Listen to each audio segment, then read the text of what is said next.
Eu que agradeço pela oportunidade de estarmos aqui mais uma vez, é sempre uma alegria. Que Jesus abençoe e inspire a todos nós nesta manhã. Então, como nos foi proposto, vamos conversar um pouquinho sobre uma dessas bem-aventuranças, naquele famoso sermão das bem-aventuranças de Jesus, como registrado ali no capítulo 5 de Mateus. Mas hoje a gente queria refletir um pouco mais nessa fala do Mestre, bem-aventurados os aflitos, com a seguinte pergunta inicial: será que são bem-aventurados todos os aflitos? Ou será que implicitamente há uma certa postura diante das aflições que nos leva à bem-aventurança e outra que não? Recordando aí, mesmo lá no capítulo do Evangelho segundo o Espiritismo, capítulo 5, a mensagem do Espírito Lacordaire, bem e mal sofrer, em que ele já vai trazer-nos aí uma resposta a esse questionamento, dizendo-nos que não são todos os aflitos bem-aventurados, porque existirão diversos tipos de aflições em nossa vida, e muitas dessas aflições serão, na verdade, aflições que nascem da nossa imprevidência, da nossa invigilância, da nossa rebeldia, como está lá no Evangelho segundo o Espiritismo também, tormentos voluntários que criamos para nós mesmos, que cultivamos e que muitas vezes não fazemos esforços de qualquer espécie para superar, para vencer. Então, nesse sentido, aqueles que não estão dispostos ou abertos para olhar as aflições, olhar os desafios da vida com uma postura de sincero desejo de aprendizado, de renovação e de mudança a partir dessas aflições, esses não estarão aí realmente entendendo todo o teor dessa orientação de Jesus, que bem-aventurados são os aflitos. Por isso, eu me recordo de uma frase do Espírito Mariano, através do Chico Xavier, no livro Falando a Terra, em que ele vai trazer uma reflexão interessante. Ele diz assim, que na verdade, no sermão, na palavra de Jesus, no Sermão da Montanha, nós encontramos muito mais desafio do que propriamente reconforto. Porque Jesus ali prometia essa bem-aventurança aos aflitos, mas aos aflitos que estivessem dispostos a caminhar com Ele, a avançar com Ele no sentido do compromisso constante de melhoria e renovação, de incorporação do Evangelho às suas vidas, eliminando aí as fontes de aflições cultivadas, eliminando aí as fontes de aflições que estão a nosso alcance de serem eliminadas, de serem removidas. Aqueles que, estando buscando a melhoria, estando buscando o reino e a sua justiça, como diz o Mestre no Evangelho, ainda assim passam por aflições, por lutas que são naturais da experiência transitória na matéria. Aqui estamos para evoluir, para progredir, e sem essas lutas, sem aqueles desafios que trabalham aspectos em nós, que talvez sem essas aflições, essas lutas não olharíamos, não trabalharíamos, sem aquilo que exige de nós melhoria, aperfeiçoamento, que extrai de nós os potenciais todos que temos, mas que precisam ser trabalhados, desenvolvidos, sem isso não progrediríamos. A história do progresso humano é a história da criatura humana lidando com aflições em busca de superá-las, crescendo, evoluindo, amadurecendo. Sejam aflições mais relacionadas à matéria, às injunções da vida na matéria, sejam aflições morais que decorrem dos processos de convivência, etc, etc. Então, como dizia Jesus também, no Evangelho de João, no mundo tereis aflições, mas tem de bom ânimo, eu venci o mundo. Ou seja, é parte integrante da experiência material, necessária mesmo passarmos pelas aflições que nos desafiam, que nos convidam a dar um passo além, a olhar alguma coisa antes não vista. Mas com Jesus, nós podemos buscar essa força interior, esse bom ânimo que ajuda-nos a sobrepor essas aflições e a vencer não no mundo, vencer essas aflições que nos envolvem, superá-las e avançar, não buscando vencer propriamente no mundo, mas o mundo com as suas aflições, como diz Jesus. Então é nesse sentido que hoje nós gostaríamos de conversar sobre esses diversos tipos de aflições e quais são aquelas, ou aquela condição em que realmente seremos bem-aventurados por vivenciá-las. Nesse compromisso de seguir na caminhada com Cristo, fazendo das aflições instrumento de crescimento, não cultivando-as, removendo tudo que possa alimentá-las, tudo que possa dar espaço para que sigam ocorrendo.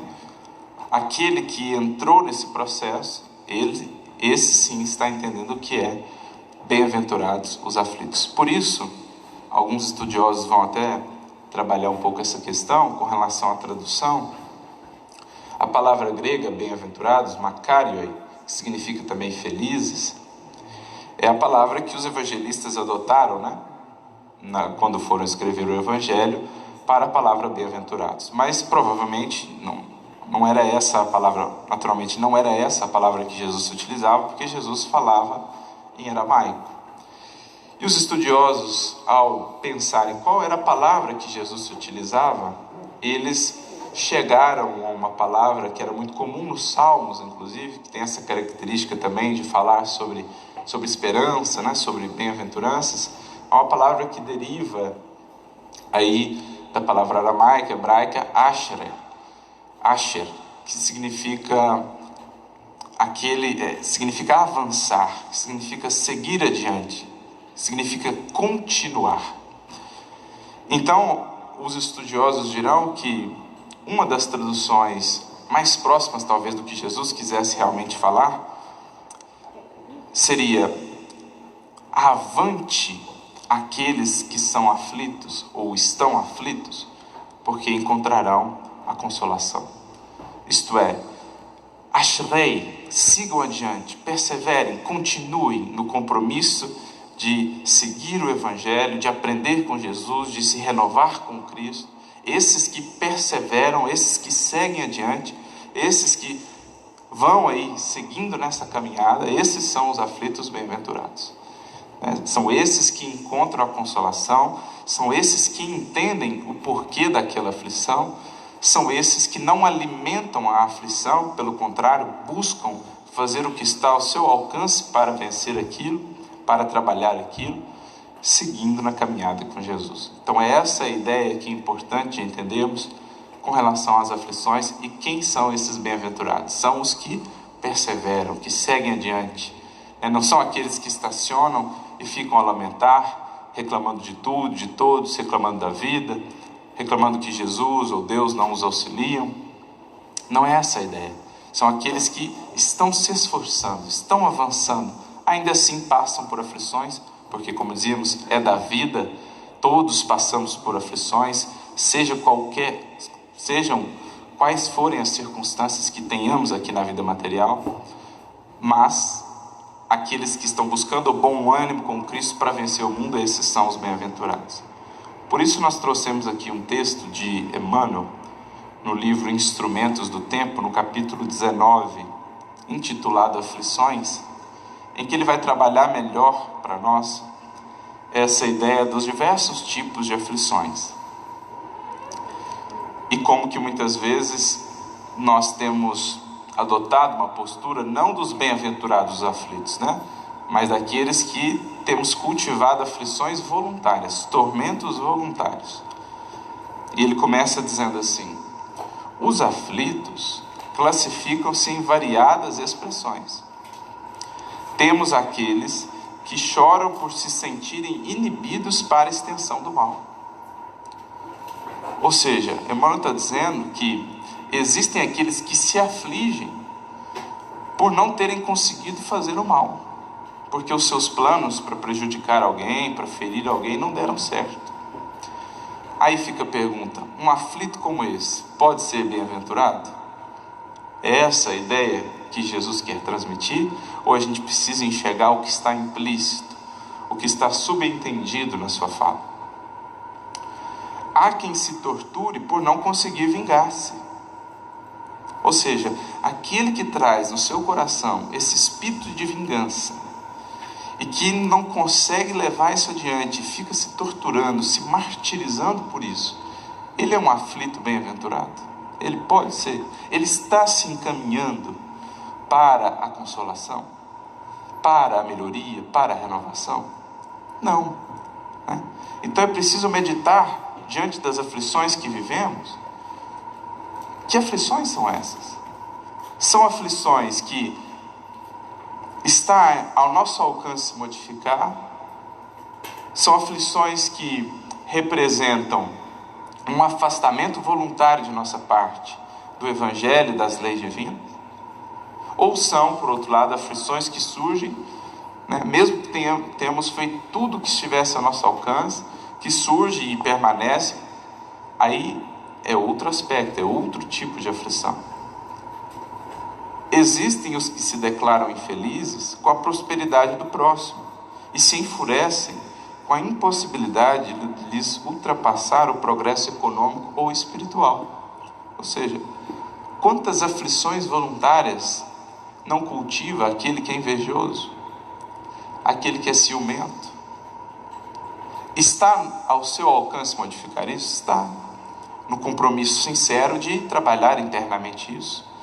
A busca da vivência do amor, do bem, do servir, que vai ajudando-nos gradativamente a libertarmos das ilusões, da inveja, do ciúme, que vai consolidando em nosso coração essa possibilidade de alegrarmos com o sucesso, com o desenvolvimento dos outros, com a alegria dos outros. Mas muitas vezes não queremos olhar, não queremos tratar isso, e ficamos a cultivar essa inveja e essa aflição que nos traz muitas dores, muitas angústias, muito sofrimento, né? Buscamos ou caímos aí no mal sofrer, não nos dispomos minimamente a renovarmos, então não podemos enquadrar esse tipo de aflitos nos bem-aventurados os aflitos. Aparecem aqueles que se afirmam desditosos por não poderem competir com o luxo de quem se confia à extravagância e à loucura, né? Nas nossas ilusões, julgando que a felicidade está associada às conquistas, às posses materiais, aos excessos aqui no mundo, ficamos a invejar aqueles que deveriam ser antes objeto da nossa compaixão, porque reduzem a sua vida apenas ao gozo, apenas ao prazer desequilibrado, né? Muitas vezes passando por cima de corações, roubando recursos de terceiros para poderem usufruir esses aspectos aí da fortuna, dos excessos materiais. Deveriam ser antes credores da nossa compaixão e misericórdia, porque estão realmente mergulhados em sombras de ilusão que vai lhes custar muitas lágrimas depois, no momento do despertar. Mas ficamos aflitos por isso, porque estão lá a gozar, enquanto nós aqui não temos essa possibilidade. Quando poderíamos desde já despertar para o fato de que as alegrias com Cristo são tão mais simples, são tão acessíveis a todos aqueles que quiserem buscar, de qualquer condição, de qualquer circunstância. Nós podemos com Jesus encontrar a alegria indescritível de servir, de sorrir, de amparar, de conhecer, né? De amar. Então esses também não se enquadram no bem-aventurados os aflitos. Surgem muitos em lágrimas de inveja e despeito à frente dos vizinhos, interessados na educação e na melhoria da vida. Há quem se revolte contra as bênçãos do trabalho e vocifera em desfavor da ordem que lhe assegura as vantagens da disciplina. Quando a gente tira ou enxerga as próprias possibilidades que a vida nos trouxe de trabalhar, de aprender, de nos aperfeiçoar, mas a gente enxerga aquilo como um fardo, ao invés de enxergarmos como uma bênção. Quantos males não surgem aí da nossa falta de disciplina? Disciplina com relação ao horário, por exemplo. Quantas aflições não criamos por não sabermos organizar muito bem o nosso horário? Coisas mais simples, disciplina, por exemplo, no guardar as coisas. Quantas aflições não criamos porque não sabemos onde guardamos as coisas, depois sofremos? Coisas simples. A ausência de disciplina que traz aflições. Disciplina com relação à alimentação, ao cuidado com o nosso corpo. Quantas dores e enfermidades não nascem daí? Que estavam perfeitamente ao nosso alcance modificar. Muitos exibem chagas de inconformação ante o sofrimento que eles próprios improvisaram. Quando a gente vê lá no Evangelho segundo o Espiritismo, causas anteriores e atuais das aflições. Quantas vezes a gente não reputa os sofrimentos de hoje a vidas pretéritas, a processos de resgate e tudo mais, quando na verdade são sofrimentos que nós mesmos improvisamos nesta encarnação, com os excessos, com o desequilíbrio, com a falta de disciplina, etc, etc. Então Emmanuel diz: há infinitos gêneros de aflição no vasto caminho da vida. E por isso, nem todos os aflitos podem ser aquinhoados com a glória da bem-aventurança. Então, não é de todos os aflitos a glória da bem-aventurança. A palavra do Cristo se dirige àqueles que fizeram da dor um instrumento para a elevação de si mesmos. Ou seja, o bem sofrer, o que recebe a visita da aflição, logo buscando entender o que ela quer me dizer, o que eu preciso modificar, o que eu posso aprender com essa aflição. Então, se dirige àqueles que fizeram da dor um instrumento para a elevação de si mesmos, assim como o artista se vale da pedra a fim de burilar a obra-prima de estatuária. Aqueles que seguem adiante com Cristo, seguem avante, ashrei, na palavra muito provavelmente utilizada por Jesus quando do sermão da montanha. Então, avançar, seguir, aprender com aquilo, acolher aquela experiência e ver onde eu posso mudar, o que eu posso fazer, como eu posso crescer. Acautela-te, se conservas alguma aflição particular. A angústia, muitas vezes, pode ser a antecâmara do desequilíbrio. Então, muitas vezes, a gente chega a um desequilíbrio que conservamos essas aflições, seja pela falta de disciplina, seja pela ignorância cultivada, pela falta do nosso empenho em estudar, em conhecermos, em disciplinarmos, em buscarmos vivenciar o Evangelho. A gente vai cultivando a aflição e daqui a pouco isso leva ao desequilíbrio, seja somático do próprio corpo, seja espiritual.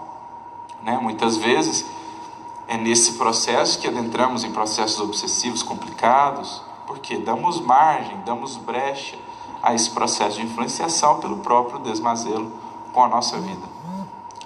Converte o teu problema ou a tua mágoa em motivo de superação das próprias fraquezas, à maneira do lidador que aproveita o obstáculo para atingir os seus mais altos objetivos. E então terás convertido as inquietações do mundo em bem-aventuranças para a felicidade sem fim. Então, eis a reflexão muito importante que Emmanuel nos traz, convidando-nos a refletir na sinceridade do nosso coração, na intimidade da nossa consciência, sobre quais têm sido as aflições que nos têm marcado os caminhos e quantas delas são dessas aflições que já se enquadram na condição daquelas que nos levarão à bem-aventurança e quantas ainda são aquelas que nascem da nossa imprevidência, da nossa negligência e da nossa rebeldia nas transformações que se nos fazem necessárias. Lembremos com Jesus que no mundo teremos aflições, fazem parte, mas que com Ele, nesse esforço constante por avançarmos, aprendermos e nos renovarmos à luz do Evangelho, possamos ter esse bom ânimo, essa força interior para vencer o mundo e as suas aflições, seguindo em direção à paz e à felicidade com Cristo.